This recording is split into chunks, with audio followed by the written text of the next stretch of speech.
Welcome, everybody, and welcome to those of you joining us on live stream to this conversation that I have to say I have been looking forward to for months. I was lucky enough to moderate a conversation between Dario Amodei and Demis Hassabis last year in Paris, which I'm afraid got most attention for the fact that you two were squashed on a very small love seat while I sat on an enormous sofa, which was probably my screw-up. But I said at that point that this was, for me, like, you know, chairing a conversation between the Beatles and the Rolling Stones, and you have not had a conversation on stage since. So this is, you know, the sequel. The bands get together again. I'm delighted. You need no introduction. The title of our conversation is The Day After AGI, which I think is perhaps slightly getting ahead of ourselves, because we should probably talk about how quickly and easily we will get there. And I want to do a bit of a sort of update on that and then talk about the consequences. So firstly, on the timeline, Dario, you last year in Paris said, we'll have a model that can do everything a human could do at the level of a Nobel laureate across many fields by 26, 27. We're in 26.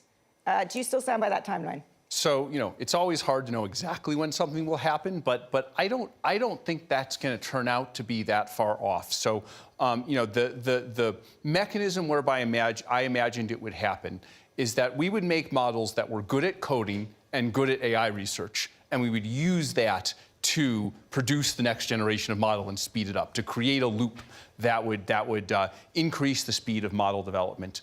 We are now, in terms of, you know, the models that write code, I have engineers within Anthropic who say, I don't write any code anymore. I just let the model write the code, I edit it, I do the things around it. I think, I don't know, we might be 6 to 12 months away from when the model is doing most, maybe all of what SWEs do end to end. And then it's a question of how fast does that loop close? Not every part of that loop is something that can be sped up by AI, right? There's like chips, there's manufacture of chips, there's training time for the model. So it's, you know, I think there's a lot of uncertainty. It's easy to see how this could take a few years. It's very hard for me to see how it could take longer than that. Yeah. But if I had to guess, I would guess that this goes faster than people imagine, and that key element of code and increasingly research going faster than we imagine, that's going to be the key driver. It's really hard to predict, again, how much that exponential is going to speed us up, but something fast is going to happen. So you, Demis, were a little more cautious last year. You said a 50% chance of a system that can exhibit all the cognitive capabilities humans can by the end of the decade. Mm-hmm. Clearly in coding, as Dario says, it's been remarkable. Mm. What is your sense of, do you stand by your prediction? Yes. And what's changed in the past year? Yeah, look, I think I'm still on the same kind of timeline. I think there has been remarkable progress, but I think some areas of kind of engineering work, coding, also you could say mathematics, are a little bit easier to see how they would be automated, partly because they're verifiable what the output is. Some areas of natural science are much harder to do than that. You won't necessarily know if the chemical compound you've built or this prediction about physics is correct. You may have to test it experimentally, and that will all take longer. So I also think there are some missing capabilities at the moment in terms of like not just solving existing conjectures or existing problems, but actually coming up with the question in the first place or coming up with the theory or the hypothesis. I think that's much, much harder, and I think that's the highest level of scientific creativity. And it's not clear. I think we will have those systems, so I don't think it's impossible, but I think there may be one or two missing ingredients. It remains to be seen how, you know, first of all, can this self-improvement loop that we're all working on actually close without a human in the loop? I think there are also risks to that kind of system, by the way, which we should discuss, and I'm sure we will. But that could speed things up if that kind of system does work. We'll get to the risks in a minute, but one other change, I think, of the past year has been a kind of change in the pecking order of the race, if you will. This time a year ago, we just had the DeepSeek moment, and everyone was incredibly excited about what happened there, and there was still a sense, you know, that Google, DeepMind was kind of lagging OpenAI. I would say that now it's looking quite different. I mean, they've declared code red, right? It's been quite a year. So talk me through what specifically you've been surprised by and how well you've done this year, and whether you think, and then I'm going to ask you about the lineup. Well, look, I think I was always very confident we would get back to sort of the top of the leaderboards and the SOTA type of models across the board, because I think we've always had like the deepest and broadest research bench, and it was about kind of marshalling that all together and getting the intensity and focus and the kind of startup mentality back to the whole organization. And it's been a lot of work, and but I think we're still a lot of work to do. But I think you can start seeing the kind of the progress that's been made in both the models with Gemini 3, but also on the product side with Gemini app getting increasing market share. So I feel like we're making great progress, but there's a ton more work to do. And we're bringing to bear. Google DeepMind's kind of like the engine room of Google, where we're getting used to shipping our models more and more quickly into the product surfaces. One question for you, Daria, on this aspect of it, because you're in the process of, a new round at an extraordinary valuation too, but you are, unlike them, as let's call it an independent model maker. And there is, I think, an increasing concern that the independent model makers will not be able to continue for long enough until you get to where the revenues come in. It's made very openly about OpenAI, but talk me through how you think about that, and then we'll get to the AGI itself. Yeah, I mean, I think how we think about that is, as we've built better and better models, there's been a kind of exponential relationship, not only between how much compute you put into the model and how cognitively capable it is, but between how cognitively capable it is and how much revenue it's able to generate. So our revenue's grown 10x in the last 3 years, from 0 to 100 million in 2023, 100 million to 1 billion in 2024, and 1 billion to 10 billion in 2025. And so those revenue numbers, I don't know if that curve will literally continue. It would be crazy if it did.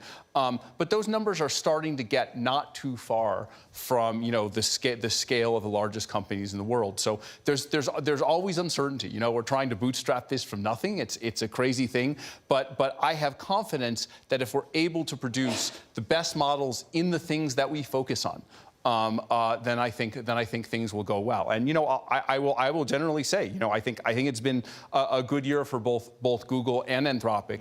And I think the thing we actually have in common is that they're both kind of companies that are, or the research part of the company that are kind of led by researchers who focus on the models, who focus on solving important problems in the world, right? Who have these kind of hard scientific problems as a North Star.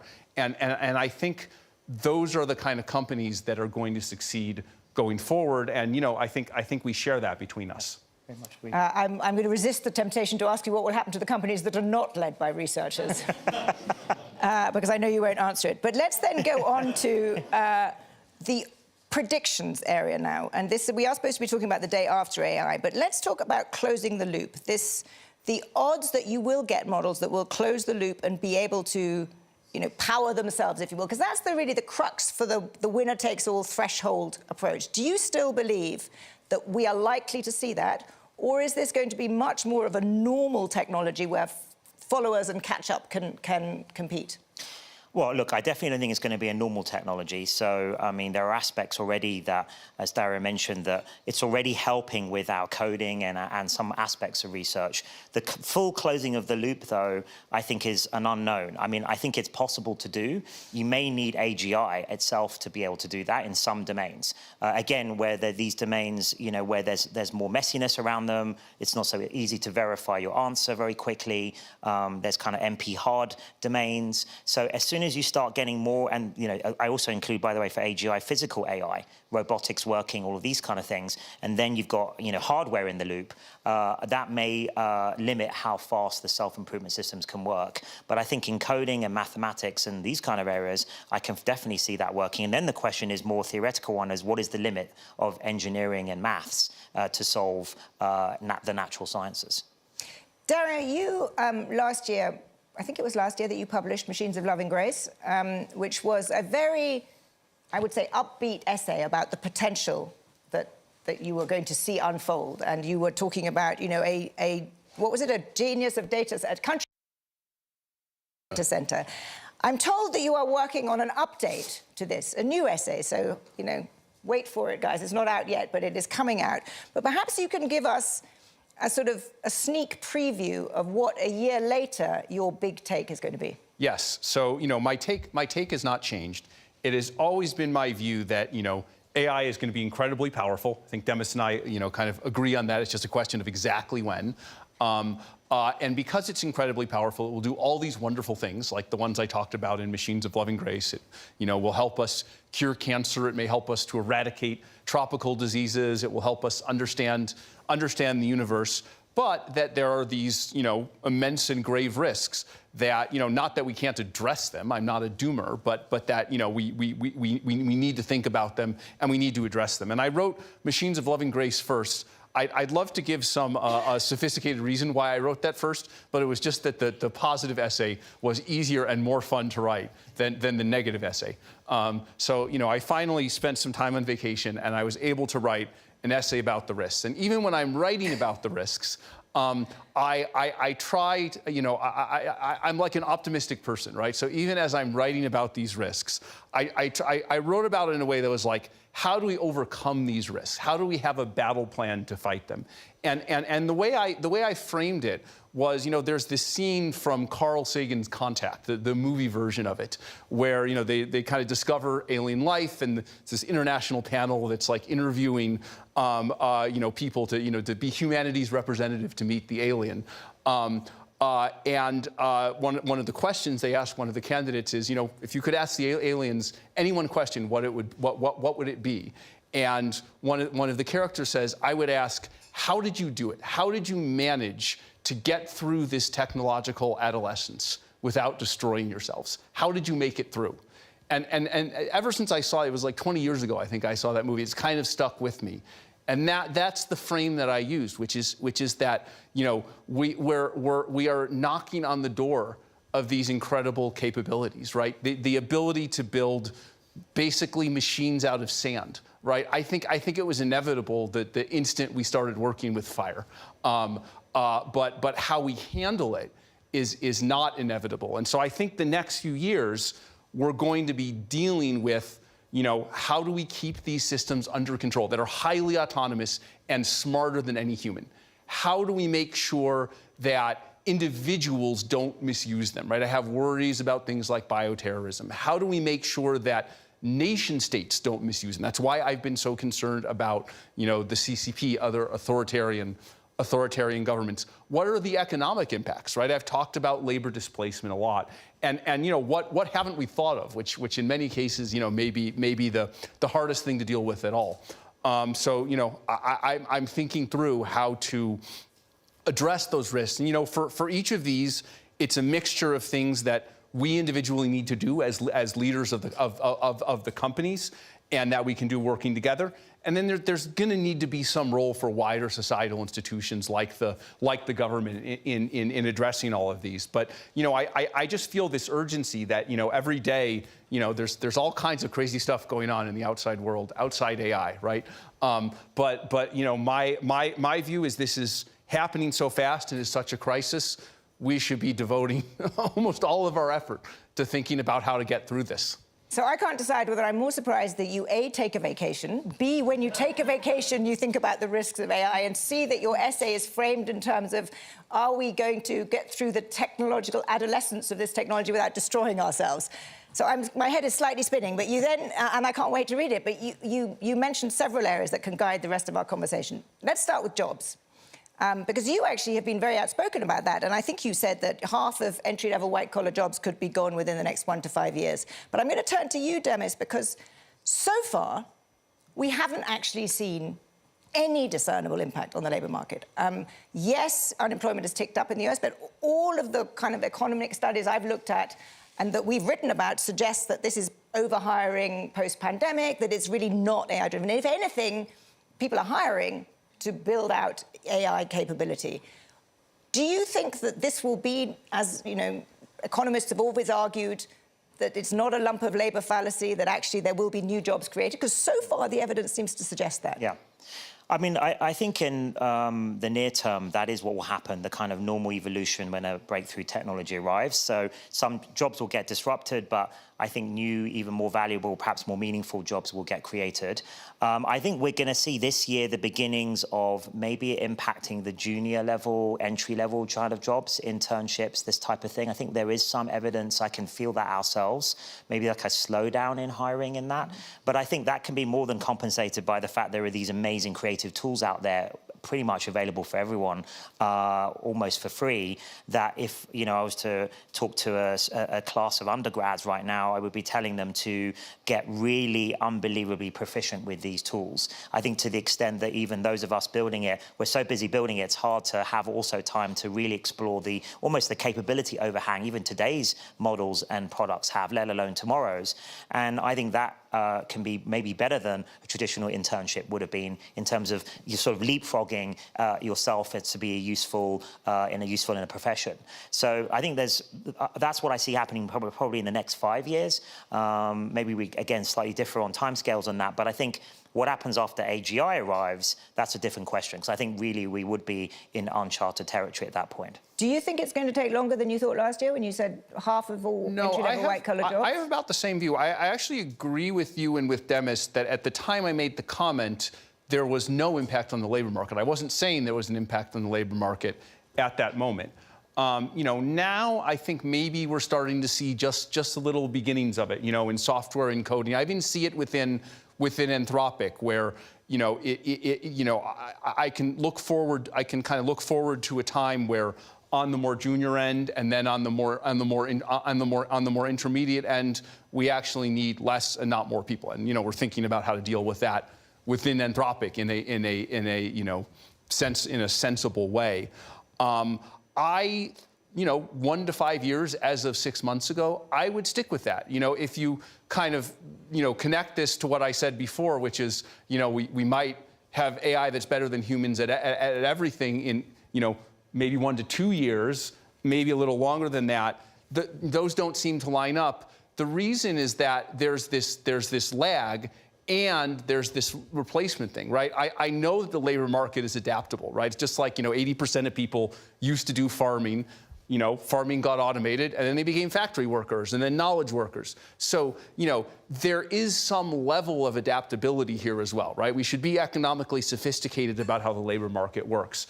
But my worry is, as this exponential keeps compounding, and I don't think it's going to take that long, again, somewhere between a year and 5 years, it will overwhelm our ability to adapt. I think I may be saying the same thing Demis is, just factored out of that difference we have about timelines, which I think ultimately comes down to how fast you close the loop on coding. And how much confidence do you have that governments get the scale of this and are beginning to think about what policy responses they need to have? I don't think that it's anywhere near enough work going on about this. I'm constantly surprised, even when I meet economists at places like this, that they're not more of professional economists, professors, thinking about what happens.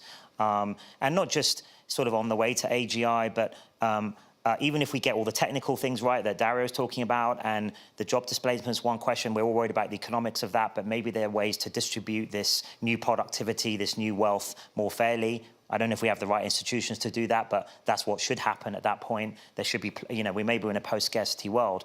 But then there are even the things that keep me up at night. There are even bigger questions than that at that point, to do with meaning and purpose, and a lot of the things that we get from our jobs, not just economically. That's one question, but I think that may be easier to solve, strangely, than what happens to the human condition and humanity as a whole. And I think I'm also optimistic we'll come up with new answers there. We do a lot of things today, from extreme sports to art, that aren't necessarily directly to do with economic gain. So I think we will find meaning, and maybe there'll be even more sort of sophisticated versions of those activities.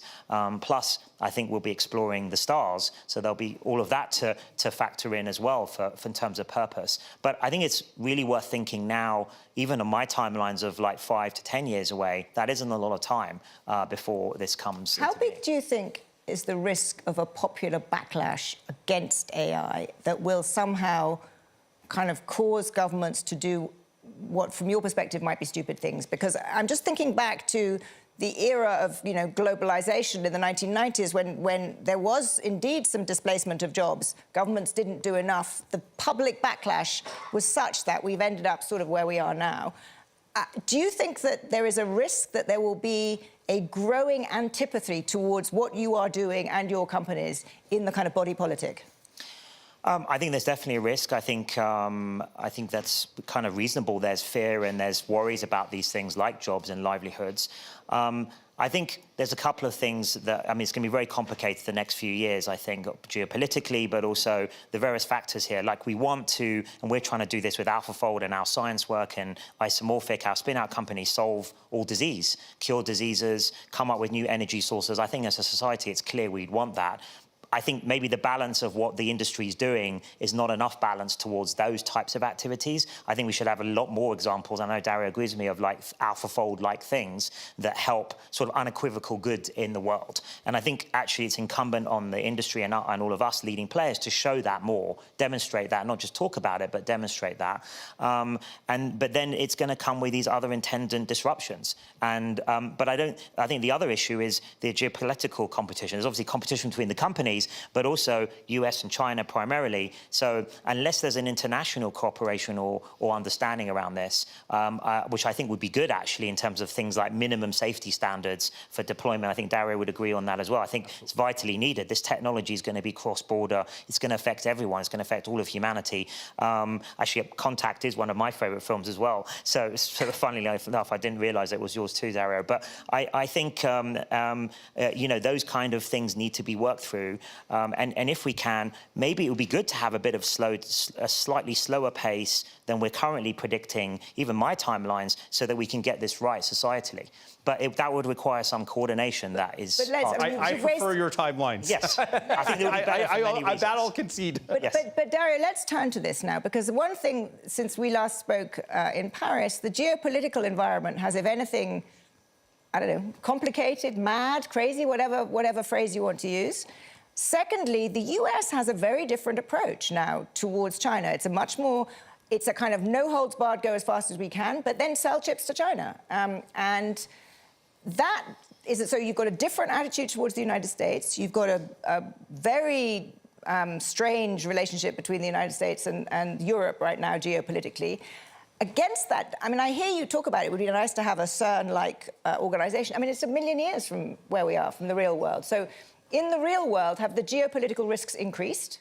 And what, if anything, do you think should be done about that? And the administration seems to be doing the opposite of what you were suggesting. Yeah, look, we're just trying to do the best we can to, we're just one company, and we're trying to operate in, the environment that exists, no matter how crazy it is. But, I think at least my policy recommendations haven't changed. That, not selling chips is one of the biggest things we can do to make sure that we have the time to handle this. I said before, I prefer Demis's timeline. I wish we had 5 to 10 years.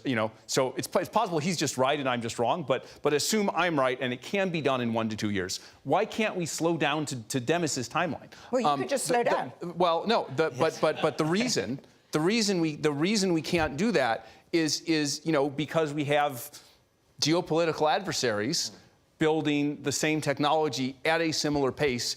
It's very hard to have an enforceable agreement where they slow down and we slow down. And so if we can just not sell the chips, then this isn't a question of competition between the US and China. This is a question of competition between me and Demis, which I'm very confident that we can work out. Mm-hmm. And what do you make of the logic of the administration, which, as I understand it, is we need to sell them chips because we need to bind them into US supply chains?